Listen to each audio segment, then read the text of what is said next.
Surround yourself with people that are smarter than you that help you do that. The biggest cheat code in life is find the person that has what you want and go pay them or go work for them. Welcome to Truly Passive Income. I'm Neil Henderson. And I'm Clint Harris. And today's guest is Dr. Jeff Anzalone. He's a Louisiana periodontist turned real estate investor and founder of debtfreedoctor.com. After a skiing accident nearly ended his dental career, Jeff built multiple passive income streams through real estate syndications. Now he helps high-income professionals replace clinical income with tax-efficient cash-flowing investments and teaches why being debt-free isn't the same as being financially free. Dr. Anzalone, Jeff, thank you so much for being with us today. How are you, sir? Doing great. Thanks for joining me. Looking forward to it. Absolutely. We're excited to have you here. I'm especially grateful anytime we have anybody that came from a medical background, just because I walked that walk for 16 years myself. Tell us a little bit about yourself. I'd love to hear about, obviously, your medical career, when you started getting interested in real estate, if that happened out of necessity from your accident. Kind of lay the foundation of that story for us. Yeah, I started a practice back in 2005, had a partnership that I was supposed to go into here in Louisiana. Unfortunately, it fell through. So that immediately put us into more of a scarcity type mode because, when you get out of school, you're thinking, oh, I'm going to make this big salary and you got all these dreams. And then it's like, it's taken away from you. So that took me a while to get out of that sort of mindset, I guess. But back then, in 2005, there wasn't YouTube, there wasn't a whole lot of stuff, financial gurus, but Dave Ramsey. And he's still popular today, but that was really the only thing that I knew about money. So I followed his 7 baby steps. We cleaned up $300,000 student loan debt, paid off that first house, got the practice 401k, doing all that after about 7.5 years. And then I was like, okay, I'm doing all the other dentists do, just work until you're 60, 65 or whatever. I didn't know any other way. And I was 40, with no skin. My kids were 8 and 6 years old. And unfortunately, I had an accident, fell, I hurt my wrist. And that was a wake-up call to me. That was made me realize that maybe debt-free isn't the answer because you still have to work. And then I figured out, I needed to figure out that I had to figure out ways to keep in other streams of income for my family, not going out and buying a bunch of cars and houses and all that. It was, if I can't practice, how am I going to feed my family? And then that eventually led me into why you and I are talking. So, I talk about this a lot, is that when people are considering investing, it's not just about building for retirement. Each and every one of us is one accident away from losing our income if you only have one income. And especially, even a high income earner like a periodontist or a surgeon, if you hurt your hand, your ability to work is gone until you're healed. It's such an important factor to consider. Was it something you had considered beforehand at all? I mean, did you have any kind of disability insurance, anything like that? Yeah, I had the regular disability insurance, business overhead insurance, again, doing what all dentists do. But you never think about not being able to work. Kind of like if you made it into the NFL, you never really think about, if you're in high school and college and get NFL, you don't think about, okay, well, I can only play for a year. What I'm going to do? You're thinking I want to play, And as somebody told me this morning about, it was a dentist that had this brain tumor, and she told me, said, you know what, you never really change your life until you get that diagnosed or something happens.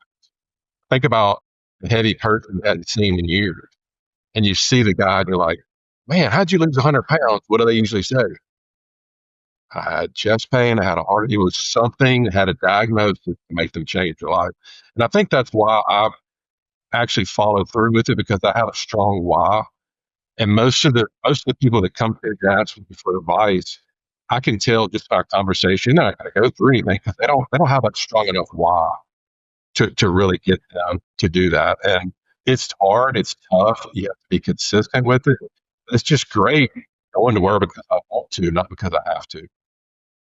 I love that. It kind of reminds me of AJ Osborne, technically he's a competitor of ours, but he's another self-storage guy. And he had a health scare that he talks very openly about having a bout with Guillain-Barré. And he went from being an active guy out and about to being a quadriplegic. And it's one of those situations where you don't know what you have until it gets taken away from you. And I think it's really interesting how that can shape people's perspective. And if you zoom out, or if you have a family that has ever received a bad diagnosis, my mother-in-law passed away from early onset dementia decades before anybody thought that was even in the realm of possibility. If you've ever seen that, I think it kind of changes your mentality. Is that sometimes something deep in you starts preparing for a rainy day in a different way. Like you're like, I'm 43 years old preparing for some future event that could devastate my family. And I've seen just enough of that to know that at some point it's going to happen. It's going to happen to all of us in some capacity. And that can mean that it happens to me, or it can mean that it happens to somebody else that I'm close with, and I need to be in a position to be present and be available to help them. And I think that that's the difference in my mind between being debt-free and financially free. The financial independence means that you are independent to make decisions without money and paying your bills being the motivating factor. Your motivating factor can be, how do I take care of the people that I love, or how do I take care of myself? And that's not something you always see. Now, you started passively investing. I know that you do investing into RV parks and mobile homes. Kind of a little bit of a shift here. I'm curious about this part. Obviously, as a working professional, you don't have a ton of time. And so it seems natural for you to start looking at passive investment strategies. Did you start looking at syndication and passive strategies because of the time limitations that you had? And then how did you gravitate towards the RV parks and the mobile home parks?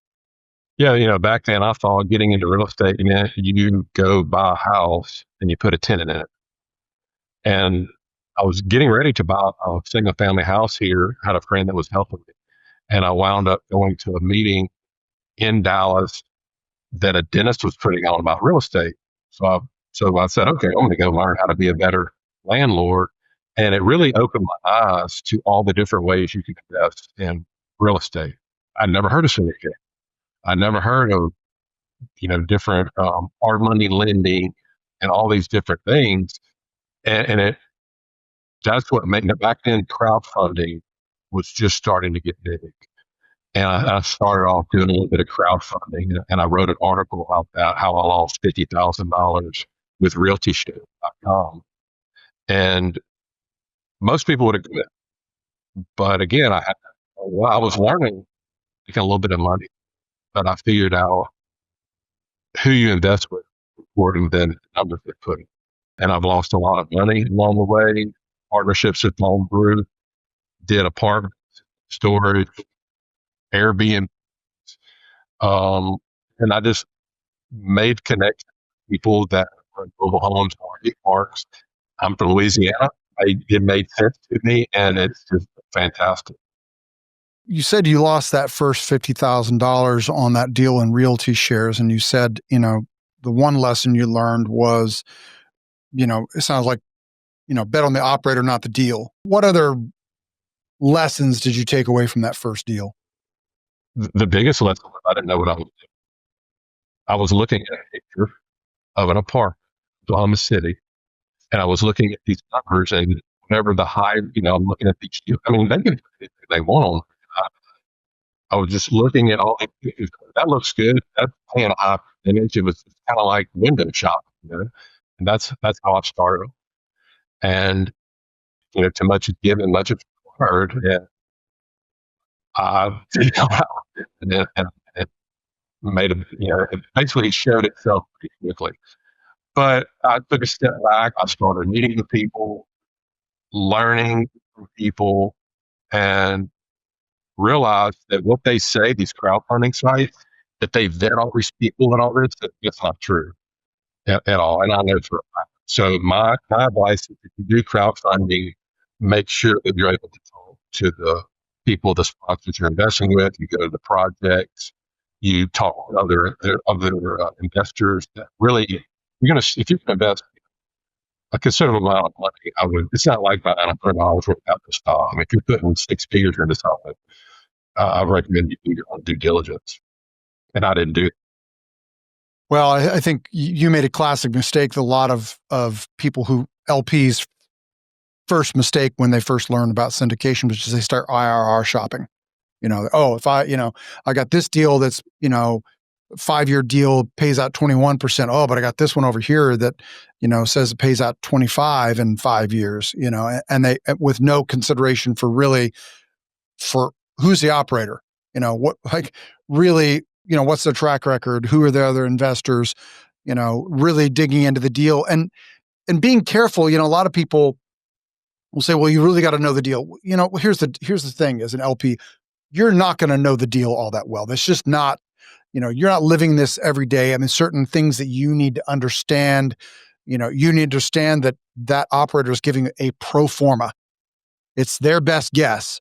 And really what you're looking for is to understand how good is their best guess. Yeah.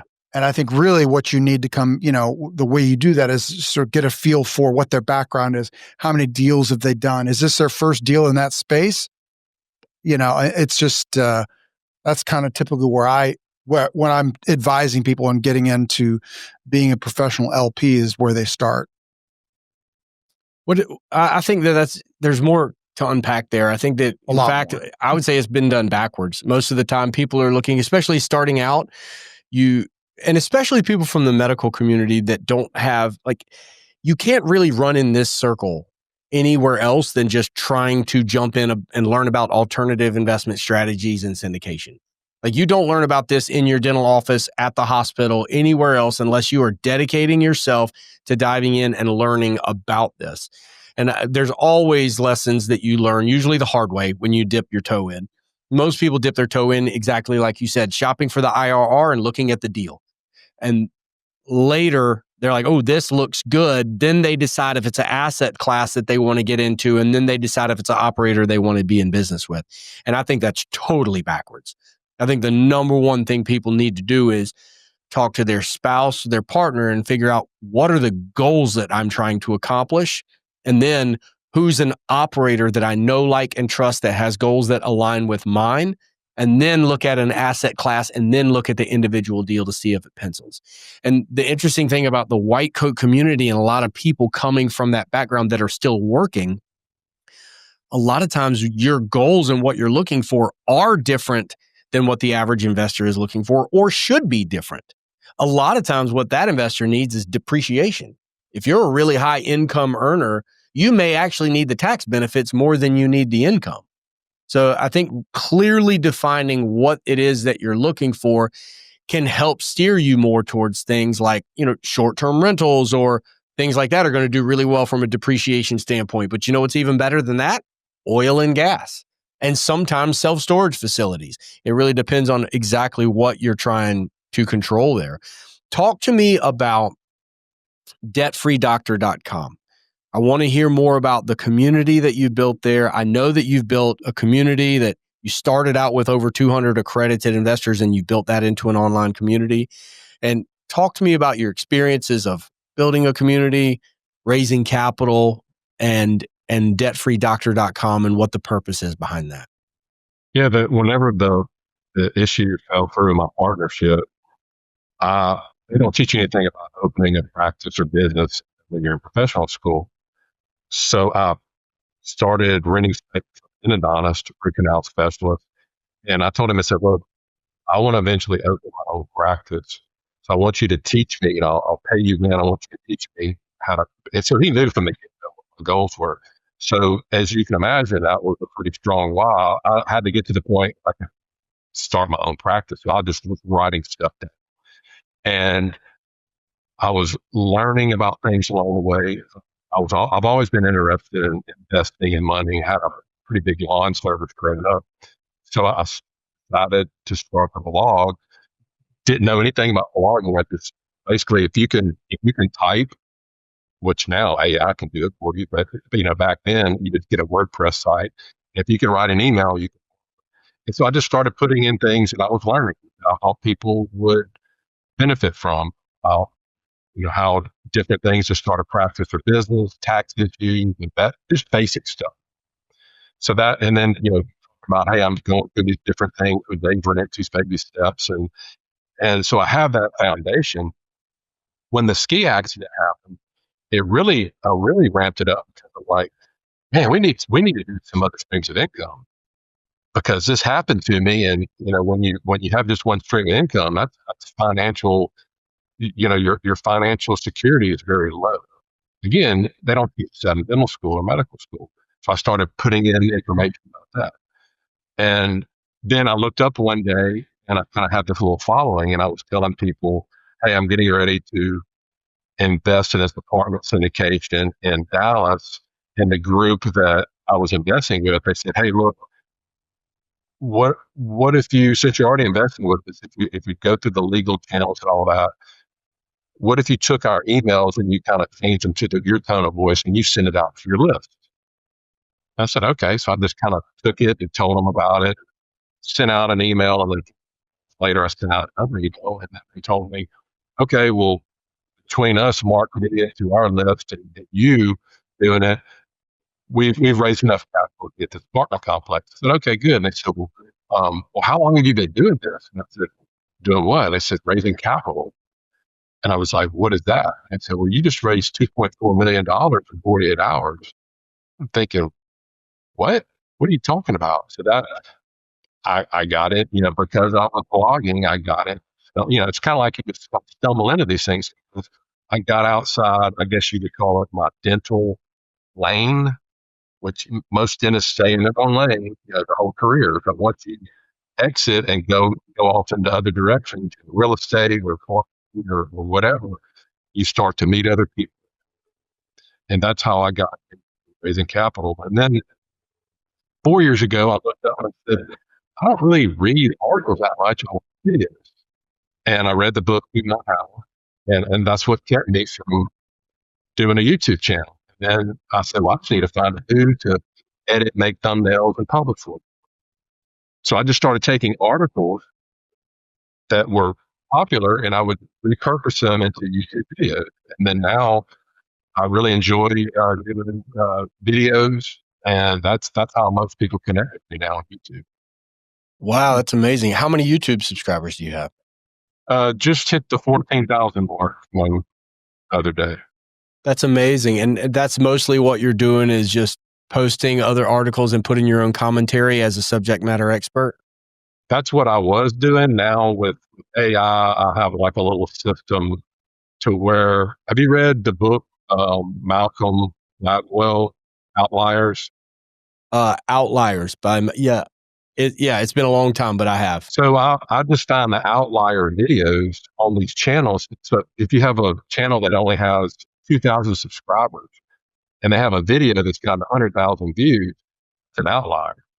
So I find the outlier videos that would provide value to my channel, then I turn it into my own, the way that I talk and my own different things. And that's what's really helped me grow my channel. I love that. That is brilliant. So you've been raising capital and you multiple asset classes. What asset classes have you invested in over the last 4 years? Probably all of them. ATMs? No ATMs. Okay, that was probably no ATM, no land, but self storage, apartments, Airbnbs, and now RV parks and mobile home parks. Nice. What's worked for you? RV parks and mobile home parks. Well, I think I got in. Let me clarify that. Well, my first apartment syndication did well because that was before COVID, before the rates went. And it went full cycle. I had, so that one went full cycle, and then I had another one go full cycle. And then I started getting into raising capital in about 2020.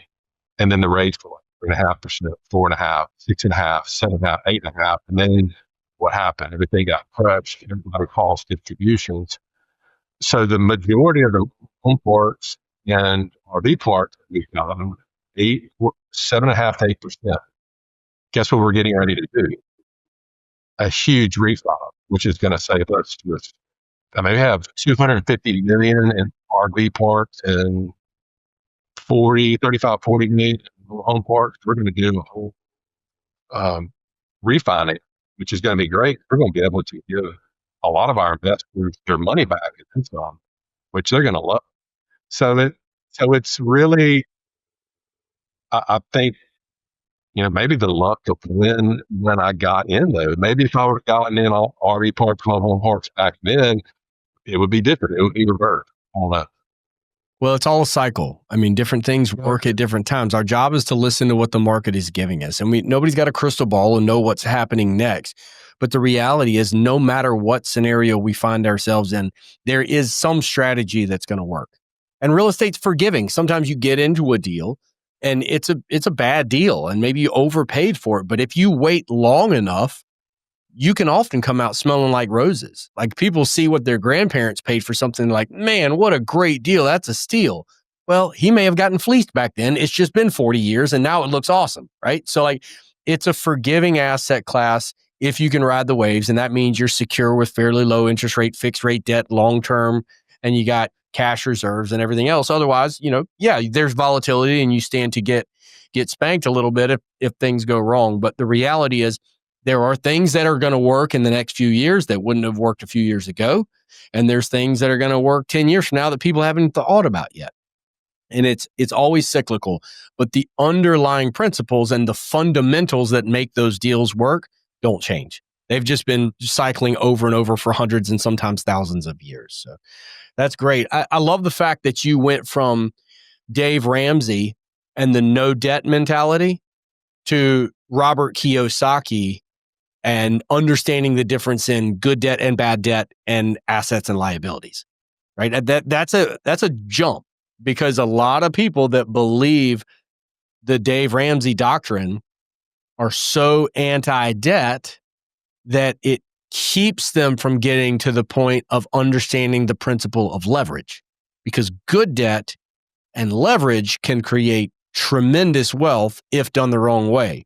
But what happens is a lot of people start even thinking or learning about that, and then something like 2008 happens, or something like the interest rate of 2022 happens, and all of a sudden people go, never mind, I just want to be debt free. And I think you did a really important point earlier of pointing out the difference between being debt free and financially free. Those are two things. And when your family needs income so that you're not trading your time for money, only one of those two things really has an impact on providing the care that they need. And that's the financial freedom and not the debt freedom. Because even if you don't owe anybody anything, you still got to get up and go to work when your spouse gets sick, when your family member gets sick, when your child is, needing your attention. The key is getting to the point where you're breaking the cycle of trading time for freedom. And I think that's an important distinction. So yeah, dentists and doctors are absolutely horrible with money. They really are. Because think about it. You go to school until you're 25, 28, 30, and you look up and you just kind of like getting into the pros. You go there, you go to school, and you're not making anything, and then boom, you're making a six-figure salary. So you get all this handed to you, never had a lick of financial education. And then we have this big, kind of like the S, the Superman shirt on. It stands for stupid. So we're out in the public, these financial people. And I have people in the insurance that sell insurance, financial services. They prey on when they have the doctor or dentist in town. It's like vultures, because they know if they can get their claws in them, because they're suckers. And unfortunately, it's like that. I'm trying to do my part, telling people, I was the same way. And nobody cares about your money more than you. Well, maybe my wife does, but anyway, if you just take a step back and look at how you're operating, you went to all this school, you got in this debt, you put in all this time, and now you're going to just freaking hand your money to somebody, and 9 times out of 10, you can't even tell me what they're doing with it. You're an idiot. And people need to wake up. and it's a shame if that happens and if people taken advantage of. I've been taken advantage. You know what? Well, and I'm trying to keep people from making those mistakes. And I think having a good background, a good foundation, a good cornerstone, getting out of that debt, getting 401ks, all that in the stock markets, you've got that growth, and you have your income, your active income, and you have passive income. You're not relying on one stream of income. So now I'm to the point where all of my passive income pays our bill. And then if something happens with that, I could, you know, sell off some mutual funds or whatever. And that's it's a great position to be in. And everybody chases the dollar. Everybody's like more income, more income, more income, more taxes, more taxes. And we haven't even talked about real estate professional status and how I was able to do that and kind of help people with that. You just have to educate yourself, and that's what I'm trying to do, help these people.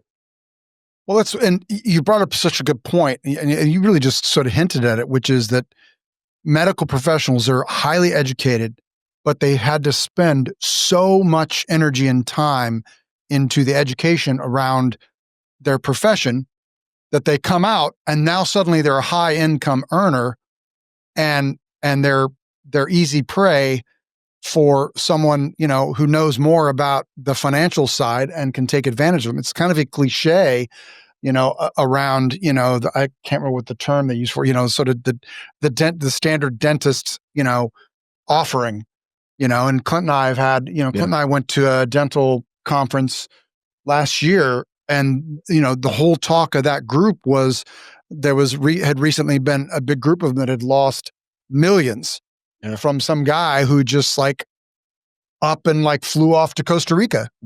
He raised $20 million from a large group of people, and over a period of a year and a half. And then, that was it. Yeah, I met the guy at that Freedom Founder event, and I was just talking to somebody about it yesterday. But I'll give you a perfect example of how we're not good with money. I was at a dental meeting 2 years ago and never met this guy before. He sold his practice. This was a Friday. He's like, I'm signing the contract Monday, $7.7 million to a DSO, multiple practices. I'm thinking, that's impressive. And when you can build something like that and you sell, I'm like, man, this guy's got it going on. And then an hour later, he's like, hey, I want to take some of this money and I want to do this and that. And he said, hey, you see that group over there, that oil and gas people? I'm thinking about a $3.2 million gas station with it. What do you think? I'm like, and it just reminded me how stupid we are with money. I'm like, you're taking your half of what you work for, and do you know anything about gas stations besides putting it in your car? No. So look, and I got this from Dave Ramsey, and he tells people, somebody dies, if somebody inherits a lot of money, if you get this big influx of money, I said, look, stick your $7.7 million. And another thing I told him, I said, before you sign it, there's different ways that you can set up your sale to save. He's like, I got to pay $2.2 million in taxes. I said, I have an accountant that can set up strategy. No, I have to do it on Monday.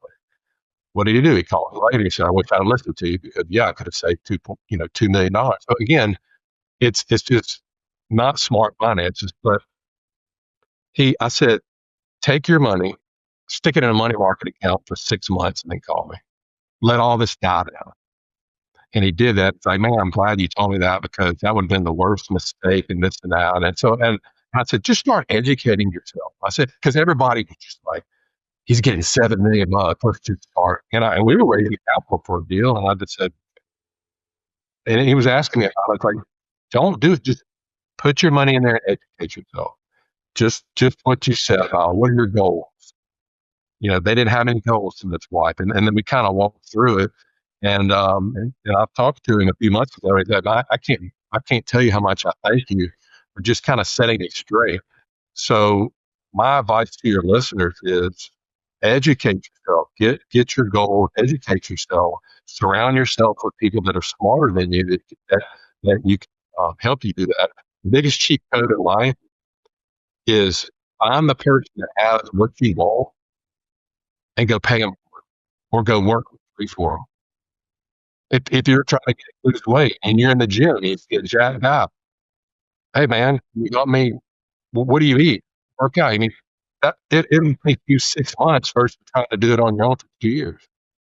So that's what I've learned is just, I met with Grant Cardone a few years ago. It kind of went crazy, but he really helped me. I paid a lot of money to meet with him, but in that 30 minutes or whatever, he completely opened my eyes to, just that one idea. So it's pretty crazy. That's amazing. What was the big one takeaway you had from that meeting? I think at that time I had about 1,000 passive investor circles. Like, you're growing that group, and I was just thinking, oh, I want to get 100 to 200 new members. That's kind of what we were doing. And all he said was, he's a tax guy, of course. He said, well, what would happen if you had 10,000 passive investors? And it just completely opened my eyes to like taking the blinders off the horse. And I just started thinking differently. Well, I could do this, and it changed the course of. It's kind of like people going, if you have a dental practice, man, I want to make $100,000 next year. Well, you would do things differently to do that first. If you said, I want to make an extra $1 million next year, you would go talk to different people. You would go to different meetings. You would just be told. I think people, myself including, we set our goals too low, and that's what keeps us average. I love that. Well, a lot of what you do is on educating people that don't have a background like you had. There's one question we ask, and we're going to start wrapping this up for the sake of your time and the listeners. There's one question we ask. We can ask everybody like, hey, what's your favorite book? What's a book that's really helped you? We try to ask the question a little bit differently. And you've answered this already with a couple of different great options. You talk about Who Not How, which is the book that probably had the biggest impact on me. It's one that I talk about all the time with Benjamin King and Dan Sullivan. And you also mentioned David Ramsey, and he's got a bunch of them out there, Financial Peace being the main one. And then obviously Robert Kiyosaki is something you mentioned as well. Specifically, it sounds to me like you've been reading the Cash Flow Quadrant, not just the Rich Dad, Poor Dad. But I don't want to steal your thunder, but I think all three of those that you've mentioned are foundational pieces that it's very obvious to me that you've taken those lessons to heart. But here's the question we ask every guest. Is there a book or content source that you find yourself recommending again and again, or recommending more often than others to friends or family or colleagues interested in educating themselves?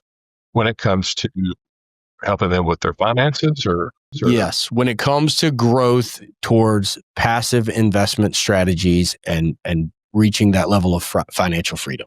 Well, most of the time they're coming to me about real estate syndications. And they're pretty clueless about it. I said, the gold standard book is the one that Brian Hurt wrote, Hands Off Investor. That is the best book for somebody that wants to learn about real estate syndications. And I've recommended it to mine. I should have gotten a affiliate from it because I probably could have made some pay off of it, but recommended it. But I've recommended that book a lot to people, and it's easy to read, easy to understand. He breaks it down into simple terms, and he really hones in on important parts of it. And the main thing that we've already talked about, knowing who you're investing. I've got a signed copy of that book in my office, and he's despite not just fantastic author, he's also a fantastic podcast episode interview. We've had him here on the show. It was one of my top 5 or 10 episodes that we've done, and I think you're the first person to recommend that book, but you shouldn't have been. There, a lot more people should have recommended that book because you're right. It's rock solid, and he's a great interview as well. So, but just overall, like everything in life, I recommend people read Proverbs. Whether you're a believer or not, it's just literally common sense stuff from money to how you should treat people, raising kids. It's just, and I have a book on Proverbs that I just repeated. It's like every day. It just reminds me about your relationships with your spouse, and it's just a great way to live. People, and am I perfect? It just keeps me grounded every day. I love that. If you want to know who my wife is, you read Proverbs 31. She's an incredible one. Anything else from you, Neil? Nope. All right. Well, listen, Jeff, Dr. Anzalone, we really appreciate you being here today. Thank you for your time. Thank you for your commitment to your craft and for educating so many other people that would lose $50,000 without being able to network with somebody like you and have the opportunity to learn from your mistakes instead of hopefully making their own. So thank you for that. Thank you for your time. If any of our listeners want to find out more about you, the deals that you have going on, or connecting with you in a meaningful way, what would be the best way for them to do that? The website, redefine.com, and there's a link on there, the YouTube channel, which is where I'm mostly making content now. I will be your next subscriber. Well, thank you very much for the listeners. That's debtfreedr.com. We'll put that in the show notes. We thank you for listening. And Jeff, thank you for your time. We really appreciate you being here. My pleasure. Thank you so much for listening and watching the Truly Passive Income podcast. If you liked the show, if you think it would be useful for someone else, the greatest compliment that you could give us would be to share the episode. Leave a comment down below or leave us an honest review. If you have any questions, don't hesitate to let us know down below. And remember, with truly passive income comes freedom of time, place, and the freedom to pursue your higher purpose.